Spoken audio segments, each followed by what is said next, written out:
तो हे दोस्तों, स्वागत है तुम्हारे एक और नई और एक्साइटिंग वीडियो में। तो यारो, अगर तुम सुपर हीरो मूवीज़ को फॉलो करते हो तो तुम्हें भी iron man, captain America, Thor, Wanda और ब्लैक पैंथर जैसे कैरेक्टर से प्यार हो जाता होगा।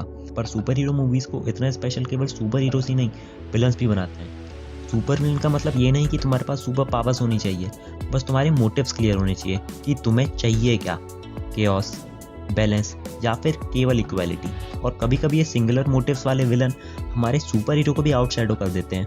तो मैं हूं पुलकित और आज हम बात करने वाले हैं most loved super villains from Marvel universe and DC universe. यहाँ पे हम केवल विलन्स को इंक्लूड करेंगे और विलन्स में वो भी इंक्लूड होंगे जो विलन से ट्रांजिशन लेके एंटी हीरो बन गए। तो ज़्यादा में let's dive into the Fanverse. Number 10, Karli Morgenthau from Falcon and the Winter Soldier. किसी विलन का हमारे मन में स्वीट स्पॉट जब ही बनता है जब वो इंसान विलन केवल किसी ट्रॉमा की वजह से बना हो या फिर वो आखिरी में मर गया हो। और कार्ली के साथ तो ये दोनों चीज़ें ही हुई थी। उसके मोटिव बिल्कुल क्लियर थे, वो अपने लोगों की मदद करना चाहती थी। इसके लिए वो सुपर सोल्जर बनी, फ्लैग स्मैशर ग्रुप को ज्वाइन किया और इसके लिए उसने न जाने क्या क्या किया। ये बाकी रेफ्यूजीज़ की मदद करना चाहती थी जिनकी ज़िंदगी ब्लिप की वजह से पूरी तरह से बर्बाद हो गई थी और इसके लिए वो किसी भी हद तक जा सकती थी, यहाँ तक कि इसी के लिए उसने अपनी जान भी दे दी। Falcon and the Winter Soldier में काफ़ी सारे विलन्स थे जैसे कि जॉन वॉकर, पावर ब्रोकर, पर इन सभी विलन्स में लोगों को सबसे ज़्यादा पसंद आई Karli Morgenthau. Number 9, Mystique from X Men universe. Original trilogy वाली मिस्टिक लोगों को उतनी पसंद नहीं आई थी, पर जब से प्रीक्वल ट्रिलॉजी में जेनिफर लॉरेंस ने मिस्टिक का रोल किया तब से ये लोगों की फेवरेट बन गई।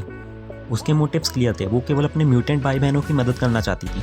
मिस्टिक का पूरा बचपन प्रोफेसर एक्स के साथ बीता, पर मैग्नेटो से मिलने के बाद वो समझ गई कि म्यूटेंट्स का भला केवल डिप्लोमेटिक तरीके से नहीं हो सकता, उसके लिए थोड़े हाथ पैर भी मारने पड़ेंगे। इसी वजह से वो मैग्नेटो के साथ रहते रहते विलन वाले साइड में भी चली गई। फिर डेज ऑफ फ्यूचर पास्ट तो इसी की वजह से हुई थी और मूवी के एंड में उसका जो ट्रांजिशन हुआ कि वो मोस्टली म्यूटेंट्स की हीरो बन गई थी और फाइनली डार्क फिनिक्स में मर भी गई थी। पर डार्क फिनिक्स देखी किसने है यार। Number 8, Ben from the dark night राइसेस। Ben का मतलब ही होता है संकट पैदा करने वाला।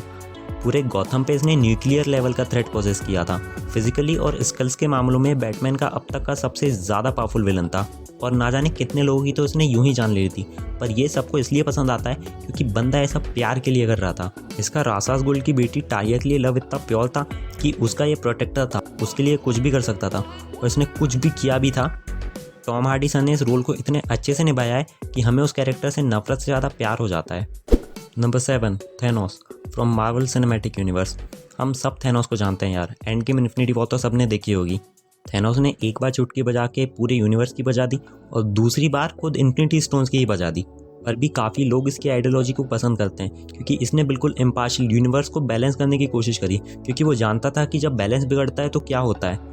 पर ये लिस्ट में इतना नीचे इसलिए है क्योंकि काफ़ी लोग मानते थे कि थैनोस सही है, पर उससे कई ज़्यादा लोग मानते थे कि थैनोस गलत है। माना कि तुम एक सुप्रीम रेस के हो, माना कि तुम एटर्नल हो, पर इससे तुमको ये हक नहीं मिलता कि तुम बाकी लोगों को मार दो केवल बैलेंस बनाने के लिए। थैनोस के कजिन्स भी इटर्नल्स थे, पर उन्होंने भी कभी ह्यूमन सिविलाइजेशन में ज़्यादा दखल नहीं दी क्योंकि वो भी जानते थे सिविलाइजेशन का यही होता है, वो बनती है, वो बढ़ती है और एंड में वो ख़त्म हो जाती है और वो फिर से बनती है। तो थैनोस कौन होता है कि इस नेचर के साइकिल पे खुद काबू पाने वाला। तो इसलिए थैनोस लिस्ट में इतना नीचे। Number 6, Baron Zemo from Marvel cinematic universe. Captain America civil war तक कोई ऐसा थ्रेट नहीं था जिसने एवेंजर्स की नाक में दम किया हो, पर इस नॉन पावर्ड अमीर इंसान ने पूरे एवेंजर्स की मार ली थी। इसने एवेंजर्स को अंदर से तोड़ दिया था और वो सबसे बुरी बात होती है। पर यार ये इंसान भी ये सब केवल अपनी फैमिली के लिए कर रहा था। एवेंजर्स की वजह से, मतलब टेक्निकली अल्ट्रॉन की वजह से जो लोग मरे थे उनका बदला ये एवेंजर्स से ले रहा था, उनको तोड़ के। तुम क्या एक्सपेक्ट कर सकते हो किसी से जिसने अपनी पूरी फैमिली खो दी। वो तो ट्रॉमेटाइज होगा ही और उस ट्रॉमे में वो क्या क्या करेगा वो तुम भी नहीं सोच सकते। पर falcon and the Winter Soldier में जो इसने वापसी करी है वो तो बेहतरीन थी। इसका बैटमैन वाला स्वैग, इसका बहुत सारा पैसा और इसका वाला डांस, वही देख के बहुत लोग फिदा हो गए थे। Number 5, Harley Quinn from DC extended universe. Harley Quinn का कैरेक्टर मार्गरेट रॉबी के द्वारा पोर्ट्रे किया गया था। उन्होंने हार्ली को सच में डीसी की क्वीन बना दिया। ये एक फॉर्मल साइकेट्रिस्ट थी जिनका नाम था हर्लीन विंजल। हर्लीन की आर्कम असाइलम में इंटर्नशिप लगी और फिर वो वहाँ पे जोकर के प्यार में गिर गई और वो लिटरली जोकर के प्यार में गिर गई थी। और फिर क्या था, माना कि तुमने साइकियाट्रिस्ट की है, पर जोकर अपने आप में खुद साइकोलॉजी का एक इंस्टीट्यूट है। सुसाइड स्क्वाड मूवी कोई बहुत अच्छी नहीं थी, पर अगर उसमें कोई एक कैरेक्टर स्टैंड आउट होकर खड़ा होता था तो वो थी हार्ली क्विन। हार्ली क्विन की एक दूसरी मूवी भी आई थी बर्ड्स ऑफ प्रे, पर वो देखी किसने। और जेम्स गन की दी सुसाइड स्क्वाड में ये ओरिजिनल सुसाइड स्क्वाड से ऐसा कैरेक्टर है जो रिटेन होके आई थी, ये बड़ी बात होती है। पर अगर तुम सोच रहे हो कि हार्ली क्विन विलन नहीं है तो ये तुम्हारी बहुत बड़ी गलती है। कॉमिक्स में ना जाने हार्ले ने जोकर के कितने कांडों में उसी की वजह से जोकर आर्कम से भाग पाया था, और हार्ले की ही मदद से उसने रॉबिन को भी मारा। पर हार्ली का ट्रांजिशन चलता रहता है from villain to anti hero, और मार्गरेट रॉबी की वजह से काफ़ी लोग हार्ली क्विन को पसंद करते हैं। Number 4, Erik Killmonger from Marvel cinematic universe. N'Jadaka, N'Jobu का बेटा, ये एक ऐसा कैरेक्टर था जिसे बहुत लोग पसंद करते थे। किलमोंगर के बचपन में ही एन जोगू को उनके बड़े भाई किंग तचाका ने मार दिया था, और इस बात से ये बहुत ट्रॉमेटाइज हो गया था। इसका पूरा बचपन ब्लैक डिस्क्रिमिनेशन और गरीबी में बीता, और इसी चीज़ ने इसको तोड़ भी दिया।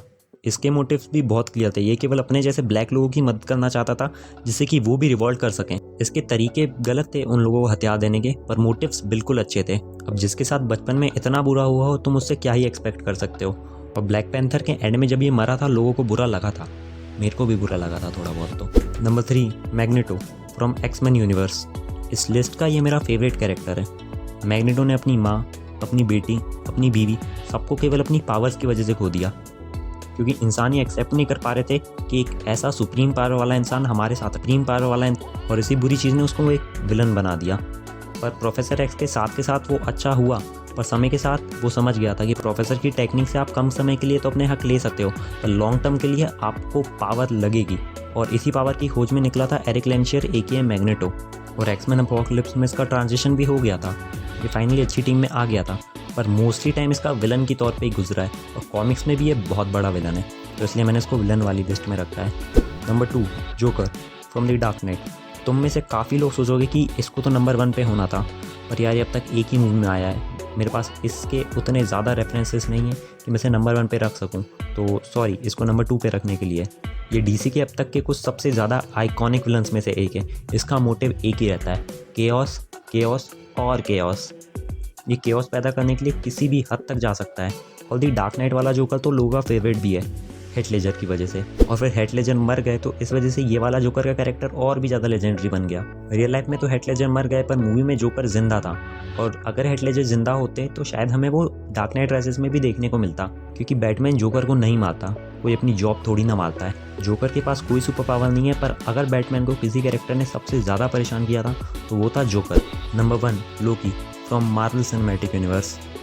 ये मार्वल का one of the most famous villains है। फेमस के साथ साथ ये सबसे ज़्यादा मूवीज़ में विलन भी बना है, फिर वो थॉर 1 हो, एवेंजर्स की पहली मूवी हो, थॉर द डार्क वर्ल्ड में भी था, पर उसमें वो पूरा विलन नहीं था। पर तुम अब ये मत बोलना कि ये तो एक एंटी हीरो है। लोकी की शुरुआत एज विलन ही हुई थी, इसलिए मैंने उसे इस लिस्ट में रखा है। लोकी मास्टर ऑफ मिस्चीफ है, और ये कुछ नहीं चाहता था, ये केवल ओडिन की नज़रों में थॉर और अपना बराबरी का हक चाहता था। और लोकी के कैरेक्टर में सबसे बड़ा बदलाव जब आया जब उसकी माँ फ्रीगा मर गई, उसकी ही गलती की वजह से। पर ये वाला लोकी भी मर गया था, पर लोकी की यही बात तो कहाँ से यार हो, लोकी कभी मरते नहीं हैं, इसलिए हमें लोकी का 2012 वाला वेरिएंट लोकी की सीरीज़ में दिखा, और इसके बाद तो लोकी की पॉपुलैरिटी अलग ही लेवल पे पहुंच गई, इसलिए तो ये नंबर 1 पे है। अगर ये वीडियो जनवरी में बनाता मैं तो लोकी मोस्ट प्रोबेबली लिस्ट में 5वें 6ठे स्थान पे होता।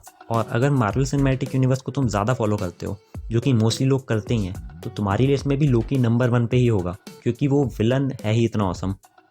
तो यारो ये थे टॉप 10 सबसे ज़्यादा प्रिय विलन। अगर तुम्हें मेरी इस लिस्ट से कोई आपत्ति है तो तुम मुझे कमेंट में कोई नई लिस्ट सजेस्ट कर सकते हो। अगर मुझे अच्छी लगी तो मैं उस पर भी वीडियो बना लूँगा। और सब्सक्राइब कर दो यार, ये चैनल इतना तो डिजर्व करता ही है। और ये वीडियो देखने में मज़ा आए तो इस वीडियो पे लाइक भी कर दो। और Black Widow versus John Wick की फाइट देखने के लिए लेफ्ट वाला वीडियो देखो, और तुम्हारे लिए जो बेस्ट होगा वो जानने के लिए राइट वाला वीडियो देखो। With that being said, see you until the next video and bye bye.